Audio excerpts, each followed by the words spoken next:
Good morning. It's 6 o'clock and we're leaving camp. And there's a couple of things that are very noticeable being back on trail. Some related to the weather, some related to a new group setting. So the first one is you definitely notice that it's summertime now. Not only that it gets really hot during the day, but also the nights are quite comfortably, probably in the 50s or 60s or something like that. So it's really easy to sleep. You don't need a lot of clothing, you don't need a lot of layers. And it's also not terribly cold in the morning, so that makes it easy to get up.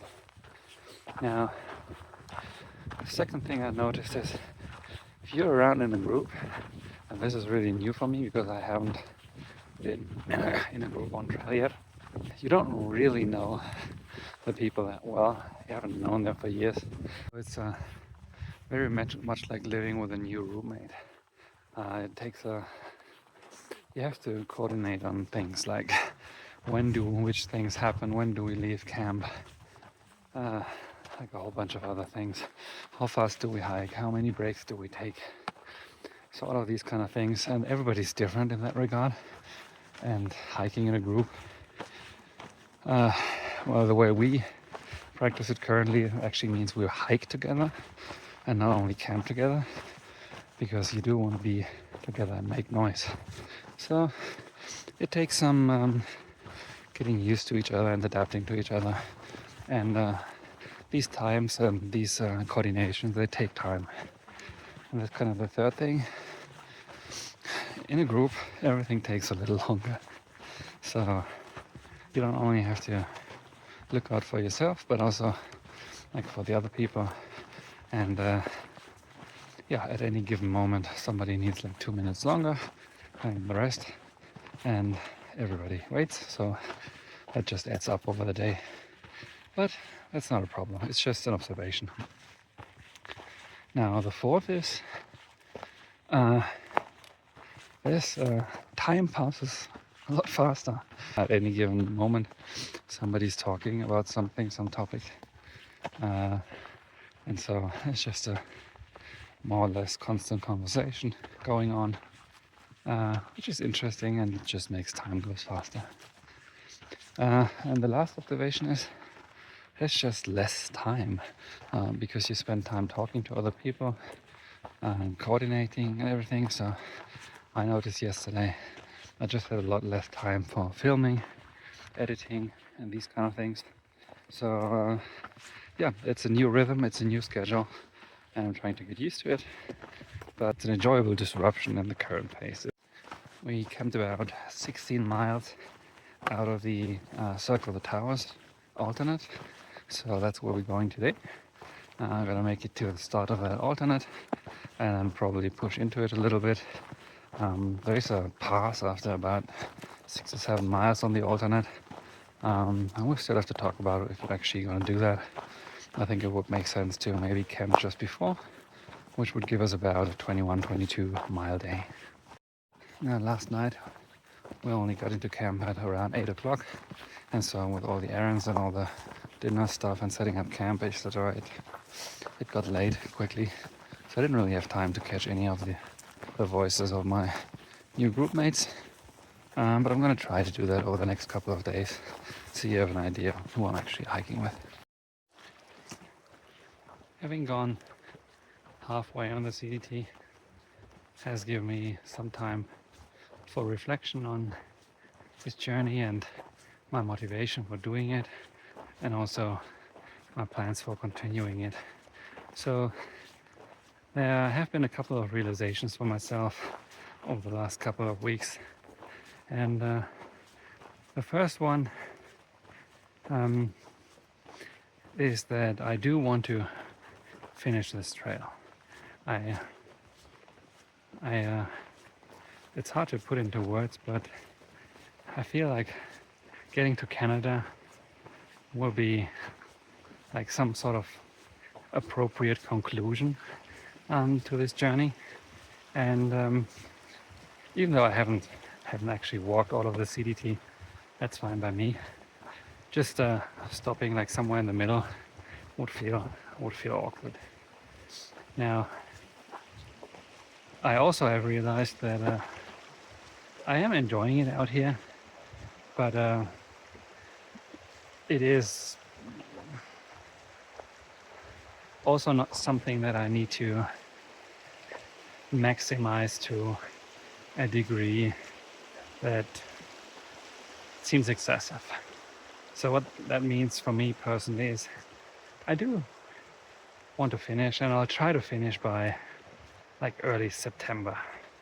So I'm gonna plan for the next couple of weeks in a way that will just maximize my enjoyment of this trail. So there's different decisions that need to be made up ahead on the trail regarding which route is being taken, and there's different lengths associated with those different alternates, and there's also some time that I want to spend in some of the highlights up north, so the Wind River Range, Yellowstone, Glacier National Park.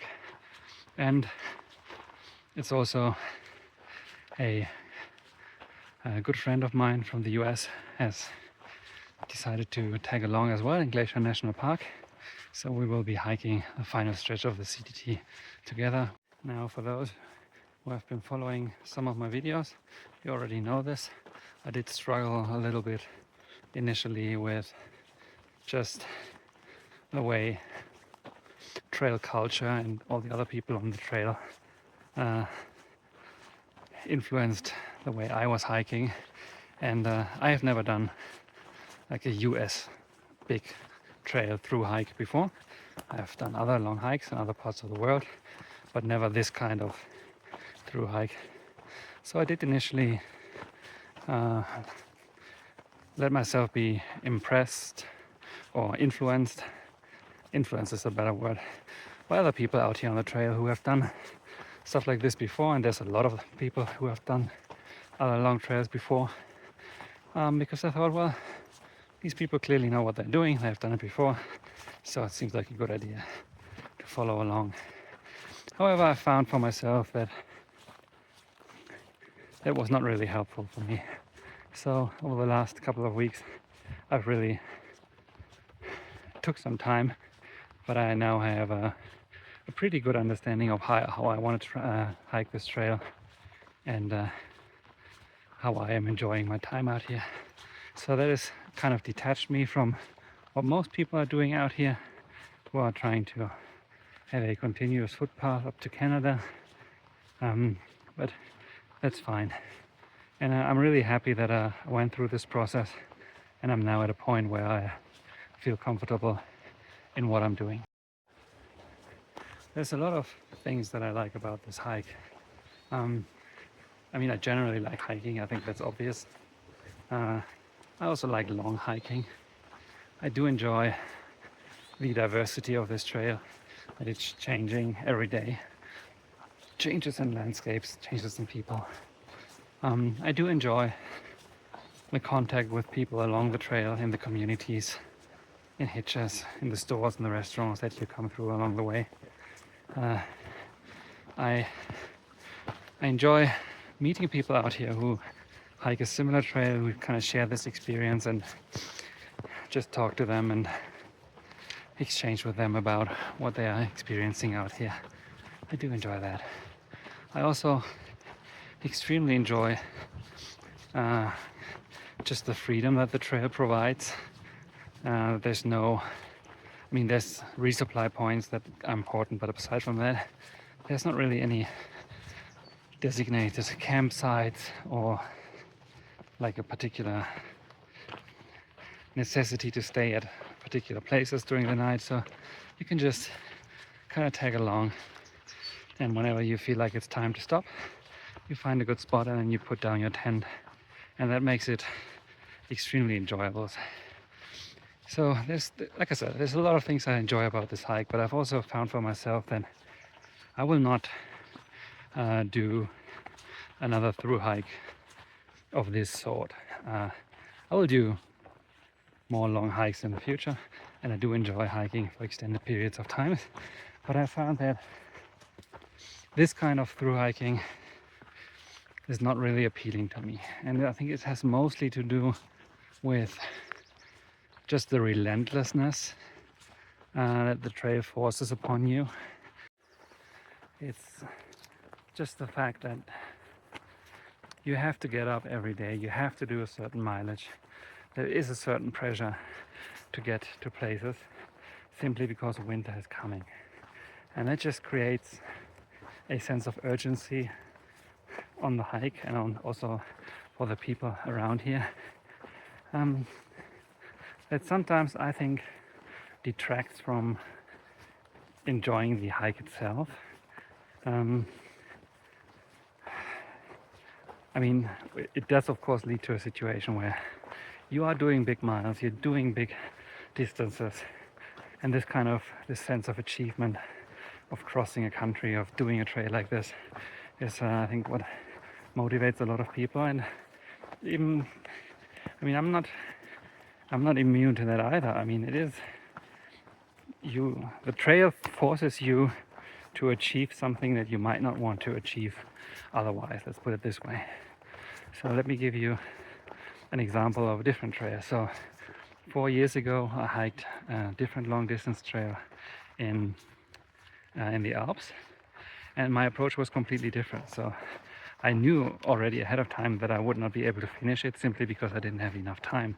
So the entire premise of the hike was I will hike for 90 days and see where I get, and enjoy those 90 days while I'm doing it. And that was a completely different style of hiking.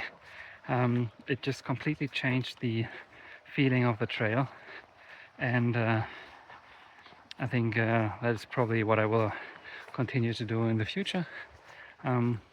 Just approach my hikes and also my long distance hikes with a different premise of not getting to a particular place at a particular time, but just spending a particular amount of time in a certain area and enjoy it like that. It's 11 o'clock now.